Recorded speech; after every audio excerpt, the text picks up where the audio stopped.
Hello കൂട്ടുകാരെ, ഇന്ന് നമുക്ക് കുറച്ച് കക്ക ഇറച്ചി കിട്ടിയിട്ടുണ്ടായിരുന്നു. അപ്പൊ അത് വെച്ചൊരു ഒഴിച്ചുകറി ഉണ്ടാക്കാം. ഒഴിച്ചുകറി എന്നൊക്കെ പറയുമ്പോൾ നിങ്ങൾ വിചാരിക്കുമായിരിക്കും എന്താ ഈ കക്ക ഇറച്ചി കൊണ്ട് ഒഴിച്ചുകറി എന്നല്ലേ. നമുക്ക് ആദ്യം കക്ക ഇറച്ചി ഒന്ന് വൃത്തിയാക്കി എടുക്കാം. അതിന്റെ ഉള്ളിൽ അഴുക്കെടുത്ത് കളയുന്നത് കണ്ടില്ലേ.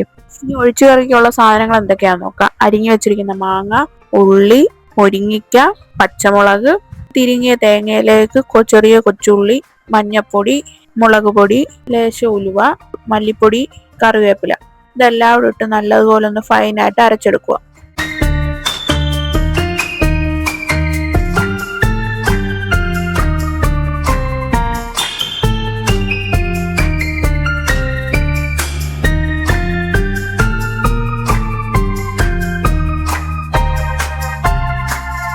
അങ്ങനെ നമ്മുടെ അരപ്പൊക്കെ അരച്ചു കഴിഞ്ഞിരിക്കുകയാണ്. ഇനി നമുക്ക് പാകം ചെയ്യാനുള്ള മൺചട്ടി അടുപ്പിലേക്ക് വെക്കുക. അതിലേക്ക് വെളിച്ചെണ്ണ ഒഴിക്കുക. വെളിച്ചെണ്ണ ഒന്ന് ചൂടായി കഴിയുമ്പോഴത്തേക്ക് നമുക്ക് ഇതിലേക്ക് കടുക് ഇട്ടൊന്ന് പൊട്ടിക്കാം. കടുകൊക്കെ പൊട്ടി കഴിഞ്ഞിരിക്കുക. ഇനി നമുക്ക് ഇതിലേക്ക് വറ്റൽമുളകും കറിവേപ്പിലയും അരിഞ്ഞു വെച്ചിരിക്കുന്ന ഉള്ളിയും കൂടി ഇട്ട് നല്ലതുപോലെ ഒന്ന് വാട്ടിയെടുക്കുക.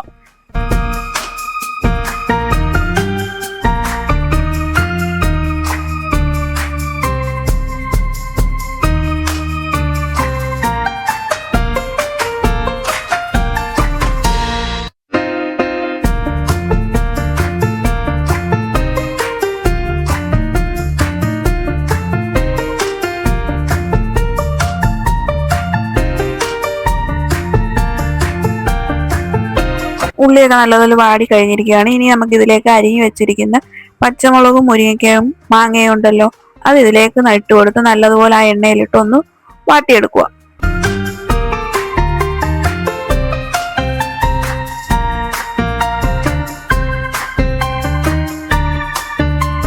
ഇതിനാവശ്യമായിട്ടുള്ള വെള്ളമോടെ ചേർത്ത് പാകത്തിന് ഉപ്പോടിട്ട് നല്ലതുപോലെ ഒന്ന് അടച്ചു വെച്ചൊന്ന് തിളപ്പിച്ചെടുക്കുക. എന്നാലല്ലേ നമ്മുടെ മാങ്ങയും മുരിങ്ങയ്ക്കൊക്കെ ഒന്ന് വെന്ത് കിട്ടത്തുള്ളൂ. മുരിങ്ങയ്ക്കായും മാങ്ങയൊക്കെ നല്ലതുപോലെ കിടന്ന് വെന്ത് തിളയ്ക്കുന്നു. അതിലേക്ക് നമുക്ക് കഴുകി വൃത്തിയാക്കി വെച്ചിരിക്കുന്ന കക്ക ഇറച്ചി ഉണ്ടല്ലോ, അത് അതിനകത്തോട്ട് നല്ലതുപോലെ ഒന്ന് വേവിച്ചെടുക്കുക. അടച്ചു വെച്ച് നല്ലതുപോലെ ഒന്ന് വേവിച്ചെടുക്കുക. ഇടയ്ക്ക് ഒന്ന് ഇളക്കി കൊടുക്കണേ.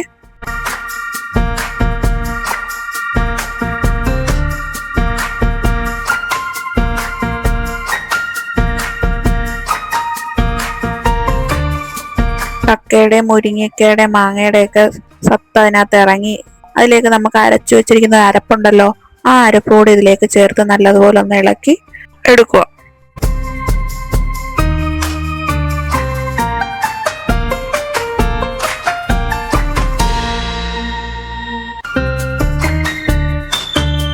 ഇനി ഇത് നല്ലതുപോലെ ഒന്ന് തിളപ്പിച്ചെടുക്കുക. എന്നാലേ നമ്മുടെ കക്കയും മുരിങ്ങയ്ക്കായും മാങ്ങയൊക്കെ ഒന്ന് ഒരുമിച്ച് ആ അരപ്പിന്റെ കൂടെ സെറ്റ് ആവത്തുള്ളൂ. എല്ലാവരും ഇതൊന്ന് വീട്ടിലൊന്ന് പാകം ചെയ്ത് നോക്കണം. എല്ലാവർക്കും കിട്ടുമ്പോൾ കക്ക തോരന്, കക്ക ഫ്രൈ അങ്ങനെയൊക്കെയാണല്ലോ ഓരോരുത്തരും ഉണ്ടാക്കുന്നത്. അപ്പൊ ഈ കക്ക വെച്ചുകൊണ്ട് ഒഴിച്ചുകറി റെയർ ആയിരിക്കും. എല്ലാവരും ഉണ്ടാക്കിയിട്ട് ഇതിന്റെ അഭിപ്രായം പറയണേ. മറക്കല്ലേ, എല്ലാവരും നമ്മുടെ ചാനൽ സബ്സ്ക്രൈബ് ചെയ്ത് ലൈക്കും കമന്റും ചെയ്യണേ. കക്ക കൊണ്ടുള്ള ഒഴിച്ചുകറി റെഡി ആയി കഴിഞ്ഞിരിക്കുകയാണ്. ഇതിന്റെ മുകളിലേക്ക് കറിവേപ്പിലയോട് ഇട്ട് കൊടുക്കുക. അപ്പൊ അടുത്തൊരു വീഡിയോയുമായി കാണാം. ബൈ.